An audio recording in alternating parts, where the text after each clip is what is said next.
இன்னைக்கு நாம தியானிக்க போற விஷயம், ஆண்டவர் எனக்கு ஒரு வித்தியாசமான விதத்துல எனக்கு ஒரு பாடத்தை கற்றுக் கொடுத்தார். அந்த பாடத்தை தான் நாம இப்ப தியானிக்க போறோம். அல்லேலூயா. எல்லா கண்களை மூடி சுத்திப்போம். எங்கள் அன்பின் தேவனே, அப்பா உங்களுடைய சமூகத்தில் நாங்கள் வந்து இருக்கிறோம். என் தேவனாகிய கர்த்தர் எங்களை நடத்துகிற தெய்வம் நீர் என்பதை நாங்கள் உணர்ந்து கொள்ள, எங்களோடு பேசுகிற தெய்வம் என்பதை நாங்கள் உணர்ந்து கொள்ள கர்த்தர் நீங்க தந்த கிருபைக்காய் உண்மை நன்றியோடு தோத்தரிக்கிறோம்.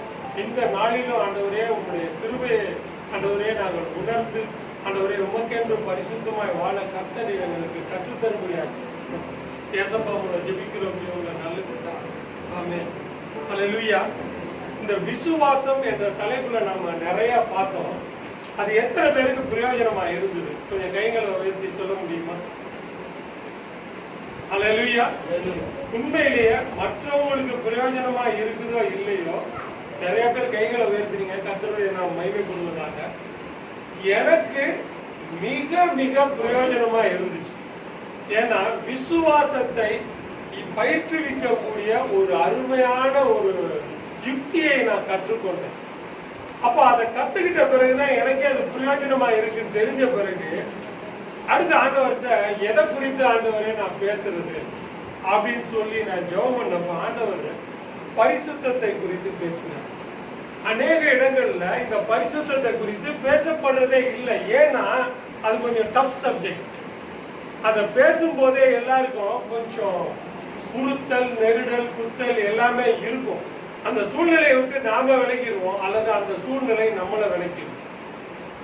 இது எப்பவுமே நடக்கிற விஷயம்.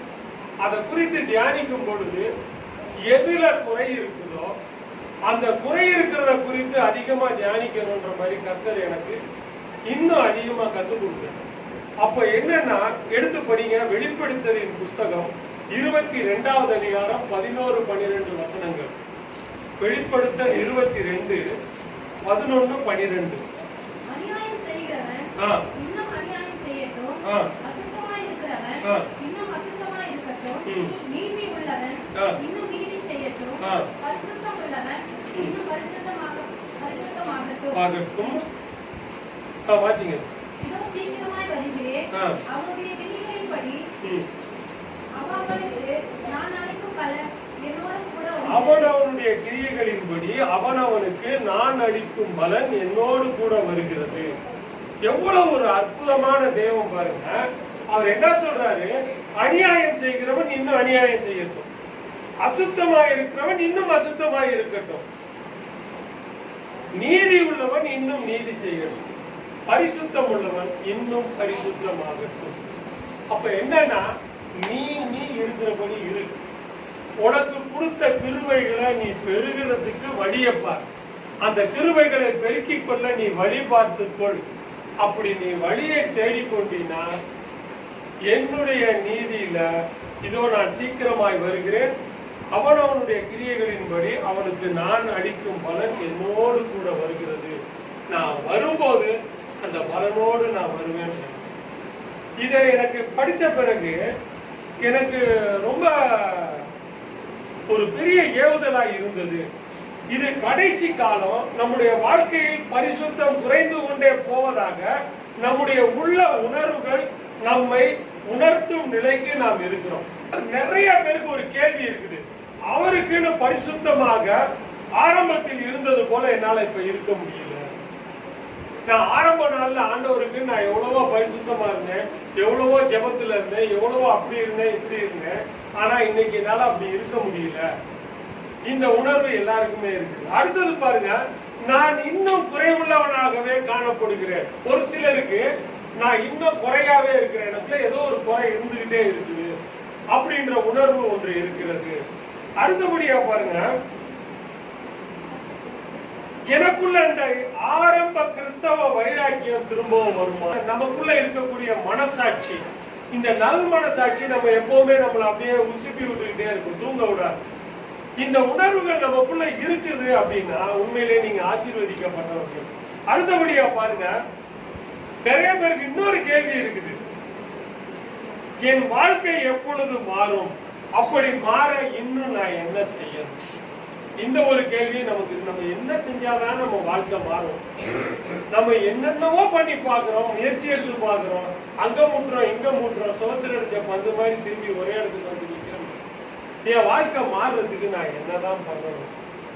அப்படி பண்ணுனா என்னுடைய வாழ்க்கை உண்மையிலேயே மாறிடுமா அப்படின்ற கேள்வியும் இன்றைக்கு விசுவாசிகளாகிய ஒவ்வொருவருடைய இருதயத்திலையும் இது இருந்து கொண்டே இருக்குது.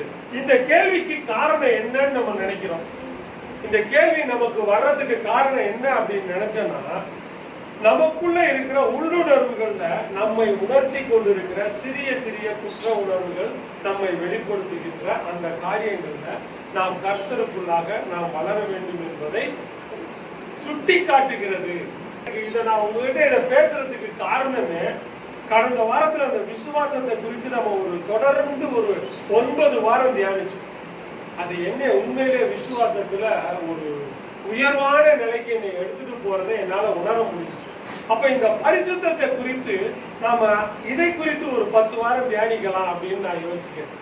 அதாவது ஒரு கதை எனக்கு ஞாபகத்துக்கு வருது. அந்த நாட்கள்ல ஆடு மேய்ப்பர்கள் இருந்தாங்க. அவங்க ஆடு மேய்க்கிறப்ப ஓநாய்கள் வந்து ஆடுகளை புடிச்சிட்டு போயிருக்கு. அந்த ஆடுகளை ஓநாய்கள் புடிச்சிட்டு போறதுனால இவங்க நாய்களை வளர்த்து அந்த ஓநாய்களை விரட்டுறதுக்கு பயன்படுத்தினாங்க. இவங்க வளர்த்த நாய்கள் பல வேளைகள்ல பலம் இல்லாத நாய்களா இருந்ததுனால அந்த ஓநாய்கள் அந்த நாய்களையும் கடிச்சு கொண்டுட்டு ஆட்டையும் தூக்கிட்டு போயிடுச்சு. ஒரு குறிப்பிட்ட காலகட்டத்துல அல்சேஷன் அப்படின்ற ஒரு பிரதேசம், ஜெர்மன் தேசத்துல அல்சேஷன்ற ஒரு ஊர் இருந்தது. அந்த ஊர்ல இருந்த மெய்ப்பர்கள் என்ன பண்ணாங்கன்னா, ஓநாய்களுடைய குட்டிகளையே காட்டுல போய் தூக்கிட்டு வர ஆரம்பிச்சாங்க. அந்த ஓநாய்களுடைய குட்டிகளை கொண்டு வந்து இவங்க வீட்டுல அந்த நாயை போல பழக்கி, சின்ன குட்டி கண்ணு தெரியாத குட்டியா இருக்கும் போது அந்த ஓநாய்களை தூக்கிட்டு வந்து இவங்க வீட்டுல வச்சு அந்த நாய்களை வளர்க்க ஆரம்பிச்சாங்க. அந்த ஓநாய்களை வளர்க்க ஆரம்பிச்சாங்க. அது நாய்களை காட்டிலும் விசுவாசம் உள்ள ஓநாய்கள் நாய்களை காட்டிலும் விசுவாசம் உள்ள நாய்களாய் மாறினது. அதனாலதான் அந்த நாய்க்கு பேரு அல்சேஷன் டாக் அப்படின்னு பேர் வச்சாங்க. அந்த அல்சேஷன் பகுதியில இருந்து வந்ததுனால அது பிற்காலத்துல அத ஜெர்மன் ஷெப்பர்ட் அப்படின்னு சொன்னாங்க. ஏன்னா ஜெர்மன் அல்சேஷன்ற பகுதி ஜெர்மன் நாட்டுல ஒரு பகுதியா இருந்தது. அந்த பகுதியா இருந்ததுனால அந்த ஜெர்மன் தேசத்துல இருக்கக்கூடிய மெய்ப்பர்கள் இந்த நாயை வளர்த்ததுனால அதுக்கு பேர் ஜெர்மன் ஷெப்பர்ட்னு வச்சாங்க. ஆனா இந்த கூட்டத்தில இருந்து ஒரு பையன் இந்த மாதிரி ஓநாய்களை தூக்கிட்டு வரான். தூக்கிட்டு வந்து அவங்க வீட்டுல ஒரு தாத்தாவும் ஒரு பேரனும் அந்த ஓநாய்களை தூக்கிட்டு வந்து குட்டிகளை வளர்க்குறாங்க. ஒரு வெள்ளை ஓநாய், ஒரு கருப்பு ஓநாய். இந்த 2 ஓநாயும் அவங்க வளர்த்துக்கிட்டு இருக்கிறாங்க. 2 ஓநாயும் 1 மாசம் ஆச்சு, 2 மாசம் ஆச்சு. இவனோட நல்லா நண்பர்களாய் பழகி இந்த பையனோட நல்லா விளையாண்டுட்டு இருக்கு. ஆனா சாப்பாடு வைக்கும் போது இந்த 2 ஓநாய்க்கு சண்டை வருது. 2 கடிச்சு சண்டை போட்டு ஒரே அட்டகாசம் பண்ணிட்டு இருக்குது. அப்ப அந்த சாப்பாடு வைக்கிற நேரத்துல 2க்கும் சண்டை வருது. அப்ப இந்த பையன் சொல்றான், தாத்தா இதுங்க பெருசா வளர்ந்து வந்துச்சுன்னா எந்த ஓநாய் ஜெயிக்கும்? கருப்பு ஓநாய் இருக்கு, வெள்ளை ஓநாய் இருக்கு. இந்த 2 ஓநாயில, இந்த 2 உல்ஃப்ல எந்த உல்ஃப் ஜெயிக்கும் அப்படின்னு அவங்க தாத்தா கிட்ட கேட்கணும். அந்த தாத்தா சொல்றாரு, எந்த ஓநாய்க்கு நீ அதிகமா தீனி கொடுக்குறியோ அந்த ஓநாய் தான் ஜெயிக்கும். இது ஒரு சாதாரண ஒரு பையனுக்கு ஒரு தாத்தா சொல்ற ஒரு கதையாக இருந்தாலும் நம்முடைய கிறிஸ்தவ வாழ்க்கையில நமக்கு இது பிரயோஜனமான விஷயம் என்பதை கிறிஸ்தவர்கள் ஒருவரும் மறந்து போய்விடக் கூடாது. நீங்க எதுக்கு அதிகமா ஃபீட் பண்றீங்க? உங்க மாம்சத்துக்கு அதிகமா நீங்க ஃபீட் பண்றீங்கன்னா உங்க மாம்சம் ஜெயிக்கும். உங்களுடைய ஆவிக்கு நீங்க அதிகமா ஃபீட் பண்றீங்க அப்படின்னு சொன்னா உங்க ஆவி ஜெயிக்கும். அதான் ஆண்டவர் சொல்றாரு, ஆவியோ உற்சாகம் உள்ளது, மாம்சமோ பலவீனம் உள்ளது. அப்ப நம்முடைய மாம்சத்தை குறித்த சிந்தனைகளும் நாம் மாம்சத்தை குறித்த காரியங்களும் நம்முடைய வாழ்க்கையில அதிக அக்கறை கொண்டவர்களாய் நாம் இருப்போமாயா, நம்முடைய மாம்சம் நம்மை மேற்கொள்ளும். நம்முடைய ஆவியை குறித்தும் ஆவிக்குரிய வாழ்க்கையை குறித்தும் ஆவிக்குரிய காரியங்களை குறித்தும் நான் அதிக அக்கறை கொண்டவனாய் நான் இருந்தால் அது என்னுடைய வாழ்க்கையில ஆவிக்குரிய விஷயத்திலே என்னை உயர்த்தும் என்பதை இந்த வேளையில நாம் உணர்ந்து கொள்ள வேண்டும் பிரியமானவர்களே.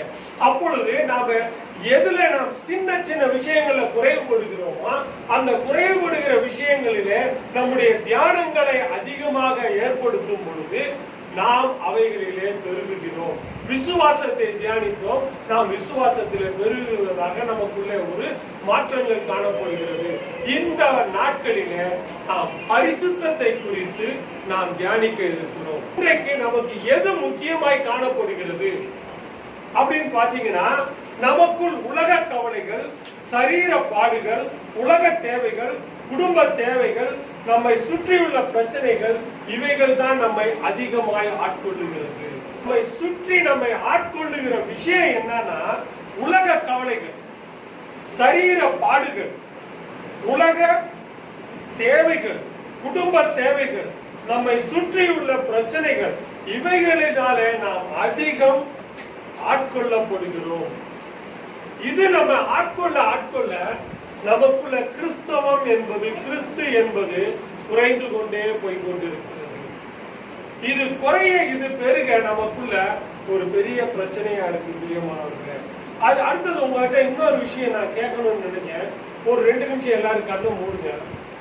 ஒரு 2 நிமிஷம் கண்ணை மூடிட்டு நான் கேட்கிற கேள்விக்கு ஒரு சரியான யோசனை பண்ணி ஒரு பதில் சொல்லுங்க.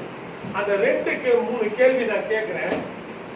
ரட்சிப்பின் ஆரம்ப நாளில் இருந்த பிரச்சனைகள் உங்களுக்கு அதிகமா இருந்துச்சா, அல்லது இப்பொழுது உங்களுக்கு பிரச்சனைகள் ரட்சிக்கப்பட்டு எத்தனையோ ஆண்டுகளுக்கு பிறகு இப்ப இருக்கிற சூழ்நிலையில உங்களுக்கு பிரச்சனைகள் அதிகமா இருக்குதா? யோசிச்சு ஆம்னா ஆம்னு எழுதுங்க. ஆரம்பத்துல இருந்த பிரச்சனையை விட எனக்கு இப்ப பிரச்சனை இல்லைன்னா இல்லைன்னு எழுதுங்க.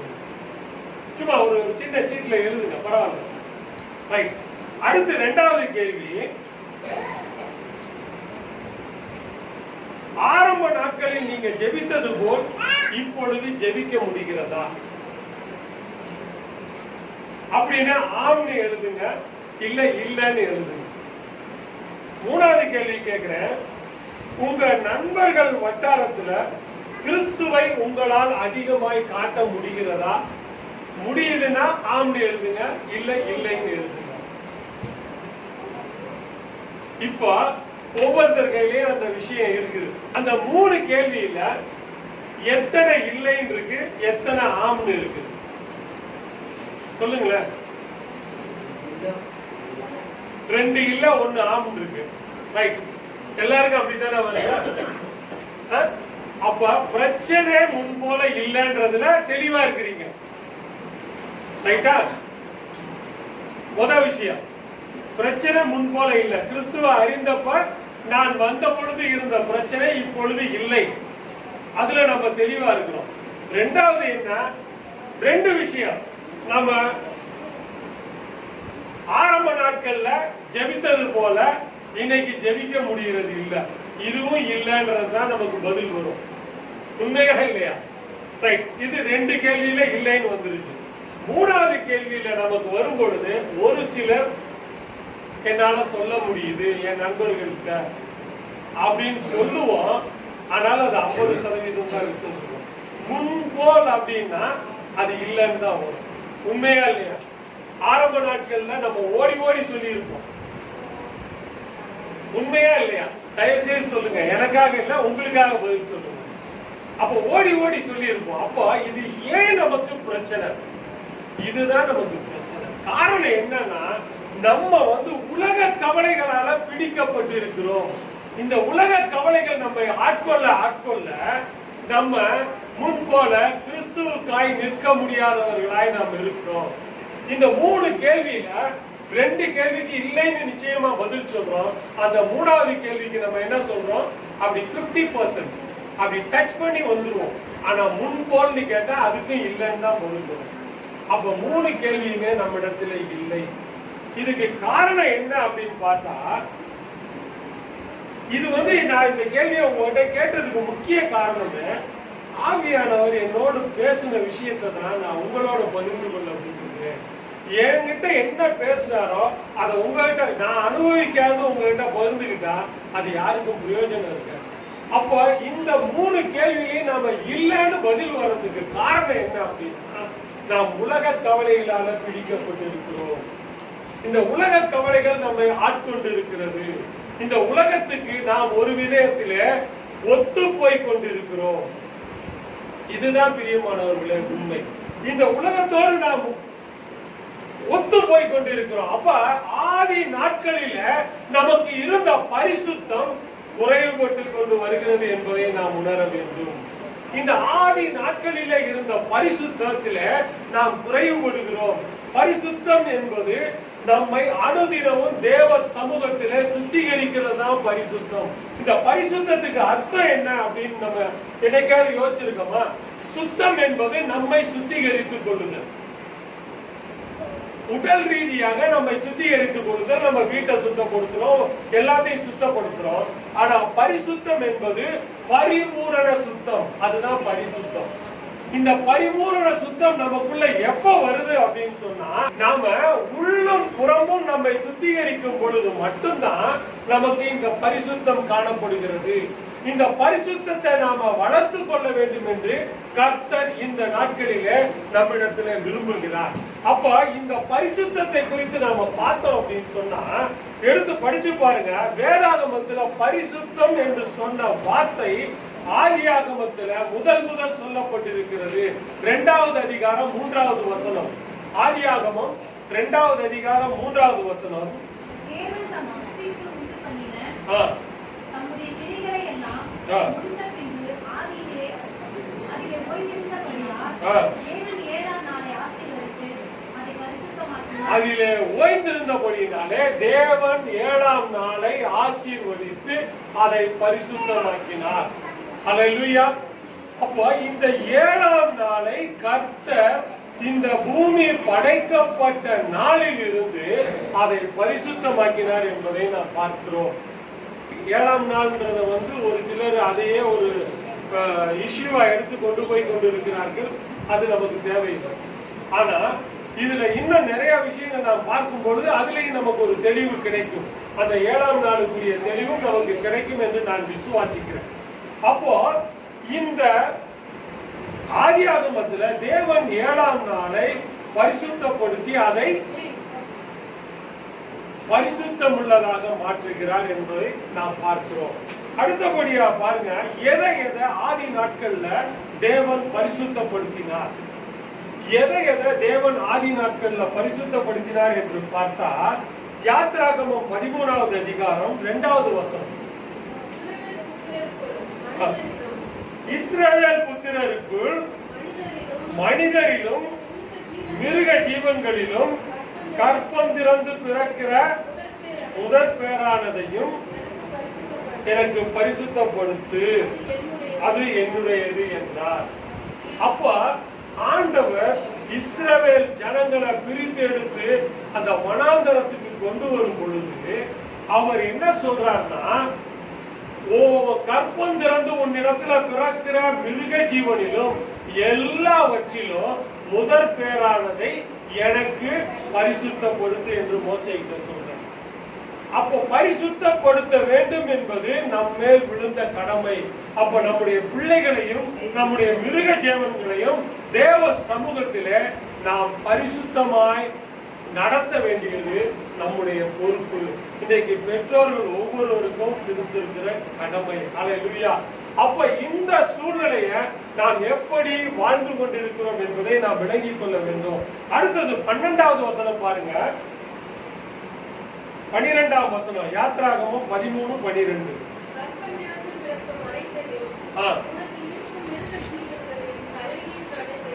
தலையீற்று அனைத்தையும் கர்த்தருக்கு ஒப்பு கொடுப்பாயாக. நிறைய பேருக்கு இப்ப ஒரு கேள்வி வரும், கர்த்தருக்குன்னு ஒப்பு கொடுத்துட்டா அப்படியே விட்டுறதா? கொஞ்சம் கவனிங்க. கர்த்தருக்குன்னு ஒப்பு கொடுத்துட்டா அதை அப்படியே விட்டுறதா? இல்ல. அந்த இடத்துல அவர் என்ன சொல்றாரு, ஒரு ஆட்டுக்குட்டியினால அதை மீட்டுக் கொள்வாயாக. ஒரு கழுதை பிறந்துச்சுன்னா கழுதையை கொண்டு வந்து கர்த்தருக்கு கொடுக்க கூடாது. அந்த கழுதைக்கு பதிலா ஒரு ஆட்டுக்குட்டியை கொடுத்துட்டு கழுதைய உன் வேலைக்கு உனக்கு நீ மீட்டுக்கோ. அப்படி இல்ல, ஆட்டுக்குட்டி உன்னால கொடுக்க முடியலன்னா அதன் கழுத்தை முறித்து போடுவாயாக. அப்ப அதே மாதிரி உன்னுடைய பிள்ளைகளுக்கு பதிலாக ஒரு ஆட்டுக்குட்டியை தேவனிடத்துல கொடுத்து மீட்டுக் கொள்வாயாக. வாசிங்க.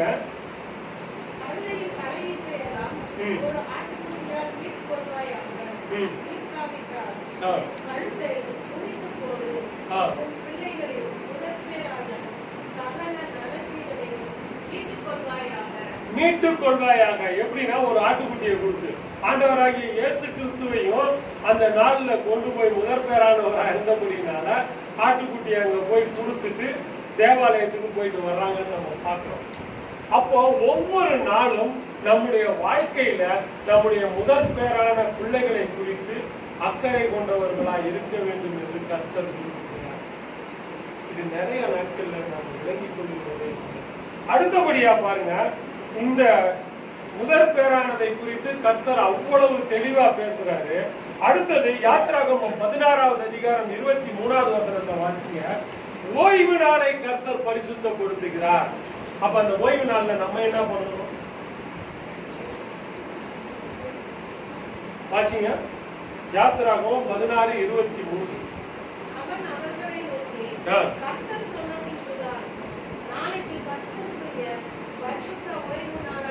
நாளைக்கு கர்த்தருக்குரிய ஆமா பரிசுத்த ஓய்வு நாளாகிய ஓய்வு, நீங்கள் சுட வேண்டியதை சுட்டு வெவிக்க வேண்டியதை வெவித்து மீதியா இருக்கிறதை எல்லாம் நாளை மட்டும் உங்களுக்காக வைத்து வையுங்கள் என்றார். அப்போ நீங்க சமைக்கிறது கூட ஞாயிற்றுக்கிழமையில சமைக்கிறதுக்கு முக்கியத்துவம் கொடுக்காதீங்க அப்படின்னு எவ்வளவு அழகா ஆண்டவர் நமக்கு புத்தி சொல்லுகிறார். எவ்வளவு ஒரு அழகா புத்தி சொல்லி அந்த ஓய்வு நாளை பரிசுத்தப்படுத்துகிறவராய் நாம் பார்க்கிறோம்.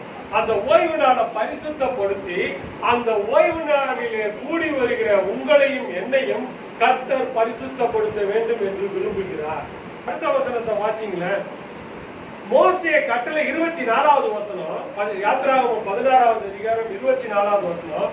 மோசே கட்டளையிட்டபடியே அதை மறுநாள் வரைக்கும் வைத்து வைத்தார்கள். அப்பொழுது அது நாரவும் இல்லை, அதிலே பூச்சி பிடிக்கவும் இல்லை. அப்போ வச்சு வச்ச உணவு, அந்த மண்ணா ஏற்கனவே கலெக்ட் பண்ணி வச்ச மண்ணாவெல்லாம் அடுத்த நாள் வச்சிருந்தா எல்லாம் அப்படியே அழுகி போச்சு, மண்ணோட மண்ணா போச்சு. ஆனா இந்த மண்ணா ஞாயிற்றுக்கிழமை எடுத்து வச்சது மட்டும் அந்த ஞாயிற்றுக்கிழமைக்கு அது கெட்டு போகாதபடி பாதுகாப்பா இருந்தது. இன்னைக்கு நிறைய பேருக்கு நமக்கு என்ன, நம்ம வைக்கிற உணவுகள் கெட்டு போயிருக்கு, நாம செய்யறது எல்லாமே கெட்டு போயிருக்கு. ஏன்னா கர்த்தருக்கென்று நாம் அதை செய்யறது, நமக்கென்று, நம்முடைய சரீரத்துக்கென்று, நம்முடைய அன்றாட தேவைகளுக்கென்று சரீரத்துக்கு முக்கியத்துவம் கொடுத்து செய்கிற ஒவ்வொரு விஷயமும் நம்மை எல்லா விதத்திலையும் கெடுக்கிறதாய் காணப்படுகிறது. அடுத்தபடியா பாருங்க, யாத்திராகமம் 19வது அதிகாரம் 10வது வசனத்தை வாசிங்களேன். யாத்திராகமம் 19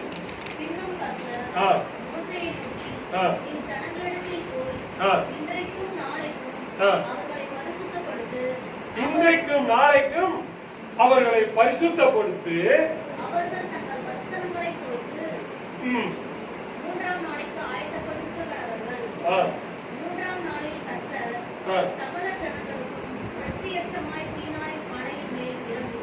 அப்போ நம்மிடத்துல நம்மை சுத்திகரிக்க தான் கர்த்தர் நமக்காக இறங்கி வருகிறவராய் காணப்படுகிறார்.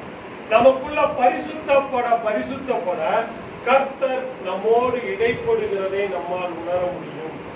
ஆதியில நாம கொண்ட விசுவாசத்துல நாம குறைவுபட்டதன் நிமித்தமாகத்தான் அந்த உணர்வு நம்மை இன்னும் தேவனோடு இடைப்படக்கூடிய தூண்டுதலை நமக்கு கொடுத்து கொண்டே இருக்கிறது. ஆனா நம்ம என்ன பண்றோம், அதை மறக்கடிக்க செய்துவிட்டு கர்த்தருக்கு அடுத்த காரியத்துல நாம் உணர்வற்றவர்களாய் கொஞ்சம் கொஞ்சமா நம்ம மாறிக்கொண்டே இருக்கிறோம்.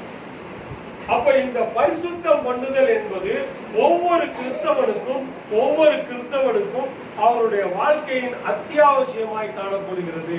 இதுல வாசி பாருங்க, 14வது வசனத்தை வாசிங்க. மோசே மலையிலிருந்து இறங்கி ஜனங்களிடத்தில் வந்து அவர்களை பரிசுத்தப்படுத்தினால் அவர்கள் தங்கள் வஸ்திரங்களை துவைத்தார்கள். சரீர பிரகாரமான சுத்திகரிப்பும் இந்த இடத்துல குறிப்பிடப்படுகிறது. அதே நேரத்துல தேவ சமூகத்திலே நம்மை நாம் சுத்திகரிக்கக்கூடிய ஒரு காரியமும் இருக்கு. 4வது அவர் பரிசுத்தப்படுத்துறது ஜனங்களை.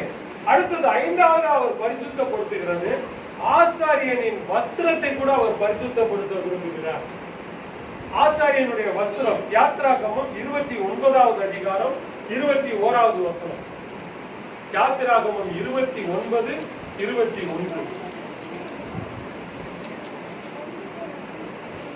பலிபீடத்தின் மேல் இருக்கும் இரத்தத்திலும் தைலத்திலும் கொஞ்சம் எடுத்து ஆரோனும் அவன் வஸ்திரங்களும் அவனுடைய குமாரரும் அவர்களுடைய வஸ்திரங்களும் பரிசுத்தமாக்கப்படும்படி அவன் மேலும் அவன் வஸ்திரங்கள் மேலும், அந்த வஸ்திரங்களின் மேல கர்த்தர் இரத்தத்தை, பலிபீடத்தில் இருக்கிற இரத்தத்தை எடுத்து தெளிக்க சொல்லுகிறார். அந்த இரத்தத்தை எடுத்து தெளிக்கும் பொழுது அவருடைய வஸ்திரங்கள் பரிசுத்தப்படுகிறது. இது ஆதி நாட்கள்ல கர்த்தர் நம்மிடத்துல எதில பரிசுத்தம் வர வேண்டும் என்பதற்காக அவர் நமக்கு முன்னுதாரணமாக செய்ய சொன்ன விஷயம். அப்ப இந்த வஸ்திரத்தை நாம் பரிசுத்தப்படுத்த வேண்டும் என்பதை கர்த்தர் அந்த நாளிலே நமக்கு கட்டளையாக கொடுத்திருந்தார். அடுத்தபடியா பாருங்க, அவர் தைலத்தை பரிசுத்தப்படுத்த சொல்றார். யாத்திராகமம் 29வது அதிகாரம் 37வது வசனத்தையும் வாசிங்க. 29:37. பலிபீடத்திற்காக பிரயாசித்தம் செய்து அதை பரிசுத்தமாக்க கடவாய். பலிபீடமானது மகா பரிசுத்தமாய் இருக்கும். பலிபீடத்தை தொடுகிறது எல்லாம் பரிசுத்தமாகும். அப்போ பலிபீடத்தையும் கர்த்தர் பரிசுத்தமாக்கும்படியாக நமக்கு ஆரம்ப நாட்களிலே நமக்கு இதை கட்டளை கொடுத்தார். இந்த பலிபீடத்தை நாம பரிசுத்தமாக்கும் பொழுது நம்முடைய வாழ்க்கையில நாம அந்த பலிபீடத்தை தொடுகிற பொழுது எல்லாம் நம்முடைய வாழ்க்கையில அதை தொடுகிற எல்லாம் பரிசுத்தமாகும் சொல்றார். இதே யாத்திராகமம் 30வது அதிகாரம் 32வது வசனத்தை வாசிங்க. யாத்திராகமம் 30:32. வார்க்கப்படலாகாது. இது செய்யப்பட்ட முறையின்படி அவர்கள் வேறொரு தைலத்தை செய்யக்கூடாது. இது பரிசுத்தமானது. இது உங்களுக்கு பரிசுத்தமாய் இருப்பதாக. அவர் தைலத்தையும் பரிசுத்தப்படுத்துகிறார். அபிஷேக தைலத்தை அவர் பரிசுத்தப்படுத்துகிறார். எனக்கு அன்பான தேவ ஜனமே, இதை மட்டும் நீங்க பாத்துக்குங்க. அடுத்து இதுல வரக்கூடிய விளக்கங்கள், வியாக்கியானங்களை நாம அடுத்து வர்ற வாரங்கள்ல நம்ம நிச்சயமாய் தியானிக்க போகிறோம். அந்த அபிஷேக தைலத்தை அவர் பரிசுத்தப்படுத்துகிறார். அடுத்தபடியா பாருங்க, தூப வர்க்கம். இந்த தூப வர்க்கத்தையும் அவர் பரிசுத்தப்படுத்துகிறார். இதே 30வது அதிகாரம் 37வது வசனத்தை வாசிங்க.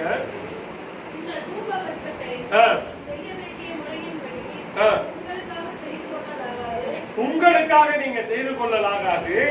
இது கர்த்தருக்கென்று உனக்கு பரிசுத்தமாய் இருப்பதாக. அப்ப அந்த தூப வர்க்கத்தை கர்த்தர் நமக்கு பரிசுத்தமாய் நமக்காக ஆயத்தப்படுத்தி வைத்திருக்கிறார். அப்ப நம்முடைய வாழ்க்கையில இதை நாம் விளங்கிக் கொள்ள வேண்டும் பிரியமானவர்களே. அடுத்தபடியா பாருங்க, கூடாரத்தையும் கூடாரத்தின் பனிமுட்டுகளையும் பரிசுத்தப்படுத்துகிறார். யாத்திராகமம் 31வது அதிகாரம் 13-15 வசனங்களை வாசிங்க.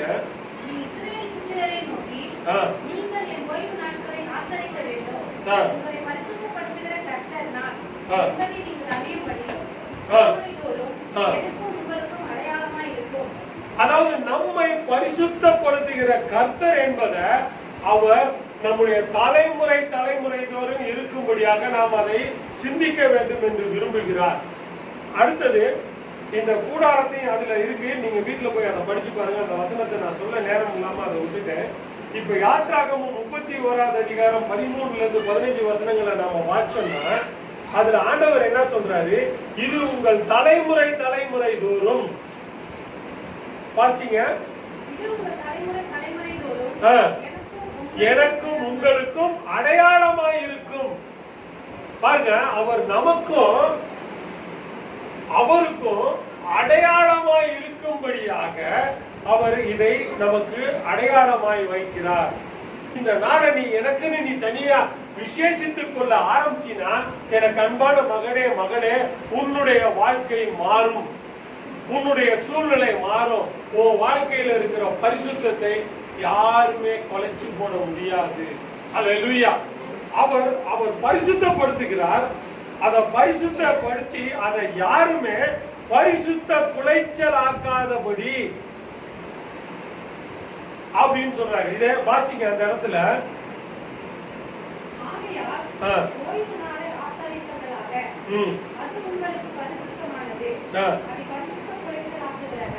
கொலையுண்ட கடவன் அதிலே வேலை செய்கிற எந்த ஆத்துமாவும் தன் ஜனத்தின் நடுவிலே இராதபடிக்கு அறுப்புண்டு போவான். இது ரொம்ப கடினமான சத்தியம். ஆதி நாட்கள்ல இப்படிதான் ஆண்டவர் அவ்வளவு கடினமாக போதித்ததை இன்றைக்கு கிருபையின் நாட்கள்ல உங்களுக்கு எனக்கு கிருபையா கொடுத்திருக்கிறார். ஆனா அதை நாங்க விளங்கிக்கிறதே அந்த ஓய்வு நாளை பரிசுத்தமா ஆசரிக்காததுனால வரக்கூடிய அந்த விளைவுகளை இன்று நாம் விளங்கிக் கொள்ளாத கிறிஸ்தவர்களாக வாழ்ந்து கொண்டிருக்கிறோம். இந்த கிறிஸ்தவ மக்களாய் நாம் வாழ்ந்து கொண்டிருக்கிறது நம்முடைய வாழ்க்கையில ஒரு வேதனைக்குரிய விஷயம், ஒரு வெட்கப்பட வேண்டிய விஷயம்.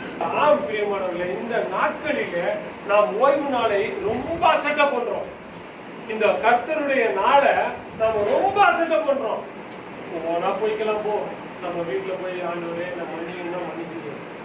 இல்ல பிரியமானவர்களே, நாம நம்முடைய வாழ்க்கையில பல விஷயங்களை தவற விட்டு கொண்டிருக்கிறோம். இந்த பரிசுத்த குலைச்சல் ஆக ஆக நம்முடைய வாழ்க்கையில நம்ம நிறைய காரியங்களை இழந்து கொண்டிருக்கிறோம். நம்ம வீட்டுல இருக்கிற காசு, பணம், பொருள், செல்வம் எல்லாம் கெட்டு போய் கொண்டிருக்கிறது. ஆனா அந்த நாள்ல அந்த பரிசுத்த நாளை ஆசரித்தவர்களுடைய வாழ்க்கையில ஒன்றும் கெட்டு போகல, நாரி போகல.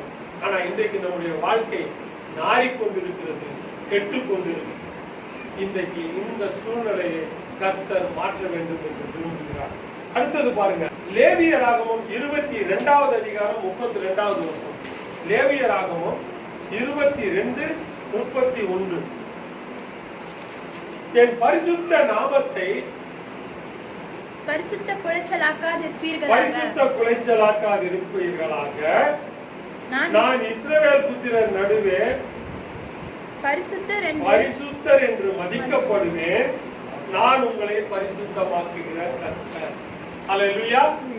நான் உங்களை பரிசுத்தமாக்குகிற கர்த்தர். அவர் நம்மளை பரிசுத்தமாக்குகிற கர்த்தர் தான்.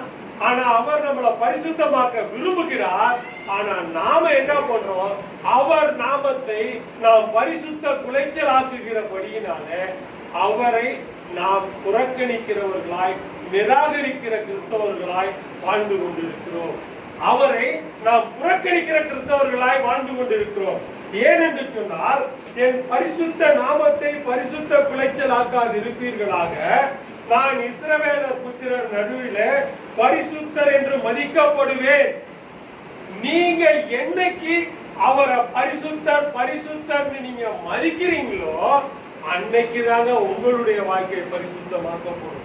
அன்னைக்குதான் உங்களுடைய சூழ்நிலை பரிசுத்தமாக்கப்படும். உங்க குடும்பம் பரிசுத்தமாக்கப்படும். உங்க குடும்பத்துல எல்லா காரியங்களும் நிறைவேறும். எல்லாற்றையும் வெற்றியை நீங்க பார்க்கிற கிறிஸ்தவர்களாய் நீங்க மாறுவீங்க பிரியமானவர்களே. ஆனா இதை நாம் உணர்ந்து கொள்ளவே இல்லை. அவருடைய நாமத்தை நாம் பரிசுத்த குலைச்சல் ஆக்காதிருக்க வேண்டும். நிறைய இடத்துல நிறைய பேர் சொல்றாங்க, இவங்கெல்லாம் கிறிஸ்தவங்க, இவங்கெல்லாம் இப்படி கிறிஸ்தவங்கன்னு என்னத்துக்கு நடமா அப்படின்னு சொல்றாங்க. அது நமக்கு வேதனையான விஷயமாய் காணப்படுகிறது பிரியமானவர்களே. இன்றைக்கு எல்லாருமே ஒரு விதத்துல இந்த பெயர் எடுக்கிற கிறிஸ்தவர்களா தான் வாழ்ந்து கொண்டிருக்கிறோம், என்னையும் சேர்த்து. அப்ப நம்முடைய வாழ்க்கையில தேவனுடைய நாமத்தை நாம் பரிசுத்த குலைச்சலாக்கி கொண்டிருக்கிறோம். இந்த பரிசுத்த, ஏன்னா பேசுற வார்த்தையெல்லாம் கெட்ட வார்த்தை, பேசுற செயல் செய்யற செயலெல்லாம் அசுத்தமான செயல்கள். அப்ப நம்ம பேசுற கெட்ட வார்த்தையை பேசிட்டு ஆண்டவருக்கு முன்னால போய் கிறிஸ்தவன் நம்ம சொன்னோம்னா எப்படி ஆண்டவர் நம்ம ஏற்றுக்கொள்வார்? எனக்கு தெரிஞ்சு பயங்கரமான கெட்ட வார்த்தையை பேசுகிற போதகர்களை கூட என் கண்ணால பார்க்க முடியும். அப்படிப்பட்ட தீய வார்த்தைகளை நாம பேசிட்டு நாம எப்படி கிறிஸ்தவர்கள் நம்ம சொல்ல முடியும்? வேதனைக்குரிய விஷயம். இன்னைக்கு கிறிஸ்தவர்கள் சொல்ற நாம நீயும் நானும் பரிசுத்தமா இல்ல அப்படின்னா, உனக்கும் எனக்கும் பரிசுத்தம் இல்லைன்னு சொன்னா கர்த்தருடைய நாமம் மட்டும்தான் தூஷிக்கப்படும். கர்த்தரை பரிசுத்தர் என்று நீயும் நானும் அறிக்கை பண்ண நீ பரிசுத்தமாவாய். நீயும் நானும் பரிசுத்தமாக்கப்படுவது அவரை பரிசுத்தர் என்று அறிக்கை பண்ணும் பொழுது மட்டும்தான். இது அநேக வேளைகள்ல நாம் மறந்து போய் விடுகிறோம். இதத்தான் நமக்கு ஆண்டவராகிய இயேசு கிறிஸ்து நமக்கு கற்றுக் கொடுத்தார். அது என்னன்னே இன்னைக்கு நமக்கு தெரியாது. இயேசு கிறிஸ்து என்னங்க கற்றுக் கொடுத்தார் சொல்லுங்க அருமையான விசுவாசிகளே. இயேசு கிறிஸ்து என்ன கற்றுக் கொடுத்தார்? இயேசு கிறிஸ்து நம்ம கற்றுக் கொடுத்தாருன்னு சொல்றேனே, ஆண்டவரை பரிசுத்தர்னு நம்ம சொல்றோம்னு. அப்ப என்ன கற்றுக் கொடுத்தார்? இல்ல, அவருடைய ஜெபம் எப்படி செய்யணும்னு கற்றுக் கொடுத்தார். கர்த்தருடைய ஜெபத்தையே நாம மறந்துட்டோம். நாம எப்படி ஜெபிக்கணும்னு நமக்கு கற்றுக் கொடுத்திருக்கிறார். அவர் கற்றுக் கொடுத்ததை நீங்க கரெக்டா அந்த ஜெபத்தை சொன்னீங்கன்னா உங்களுக்குள்ள பரிசுத்தம் பெருகும். அவர் கற்றுக் கொடுத்த ஜெபம் எடுத்து வாசிக்கிற மத்தேயு 6வது அதிகாரம் 9வது வசனம். பரமண்டலங்களில் இருக்கிற எங்கள் பிதாவே, உம்முடைய நாமம், திரும்ப சொல்லுங்க, திரும்ப சொல்லுங்க. அப்போ நீங்க எப்ப இந்த வார்த்தையை சொல்லுகிறீர்களோ, உம்முடைய நாமம், அது அவர் சொல்லி கொடுத்த முதல் வார்த்தை, உம்முடைய நாமம் பரிசுத்தப்படுவதாக. இந்த அவருடைய நாமத்தை நீங்க பரிசுத்தப்படுத்த உங்களுடைய வாழ்க்கையில பரிசுத்தம் ஆட்டோமேட்டிக்கா வரும். பிரியமானவர்களே, இந்த பரிசுத்தம் நம்முடைய வாழ்க்கையில வரணும் அப்படின்னு சொன்னா அவரை நீங்கள் பரிசுத்தர் பரிசுத்தர் பரிசுத்தர் சொல்லிக்கிட்டே இருக்கணும்.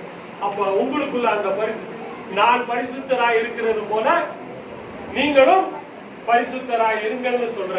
அப்போ இந்த இடத்துல நாம் இதை விளங்கி கொள்ள வேண்டும். இந்த கர்த்தருடைய ஜெபத்தை ஒவ்வொரு நாளும் ஒவ்வொரு சூழ்நிலையிலையும், இன்னைக்கு பெந்தேகோஸ்தே விசுவாசிக்கு இந்த ஜெபம் தெரியாது, கர்த்தருடைய ஜெபம் தெரியாது. நான் வேதனையோட நான் சொல்றேன், அநேகருக்கு நான் கேட்டுட்டு தான் நான் இந்த வார்த்தையை சொல்றேன். நம்ம பெந்தேகோஸ்தே விசுவாசியின் தயவு செய்து சொல்ல வேண்டும். ஏன் சொன்னா, இந்த கர்த்தருடைய ஜெபம் என்பது நம்முடைய வாழ்க்கையின் ஆணிவேர், அஸ்திவாரம். இந்த அஸ்திவாரம் நமக்கு இருந்தா மட்டும்தான் நம்முடைய வாழ்க்கை பரிசுத்தமாக்கப்படும். நம்ம எல்லாரும் ஒழுங்காக சொல்லிடுவோம்.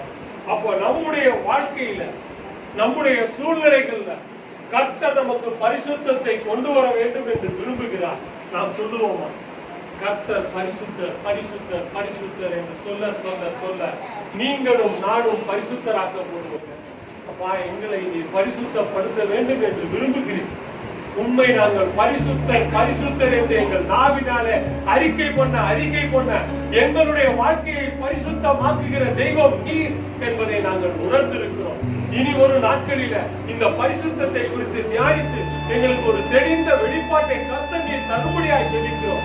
எங்களுடைய வாழ்க்கை பரிசுத்தமாய் மாறப்பட வேண்டும். எங்கள் தேச எல்லை எங்கும் பரிசுத்தம் என்று எழுதும் என்று பக்தன் பாடுகிறது போல, ஆண்டவரே, எங்களுடைய வாழ்க்கையில எங்களுடைய முடிவு பரியந்தம் பரிசுத்தம் எங்களுடைய வாழ்க்கையில நிலைத்திருக்கும்படியாக ஜெபிக்கிறோம். உங்களுடைய கரத்துல எங்களை தாழ்த்தி ஒப்புக் கொடுக்கிறோம். துதி கன மகிமை ஒருவருக்கே எடுக்கிறோம். மீட்பெரும் இரட்சகருமாகிய இயேசு கிறிஸ்துவின் மூலம் ஜெபிக்கிறோம். நல்ல பிதாவே.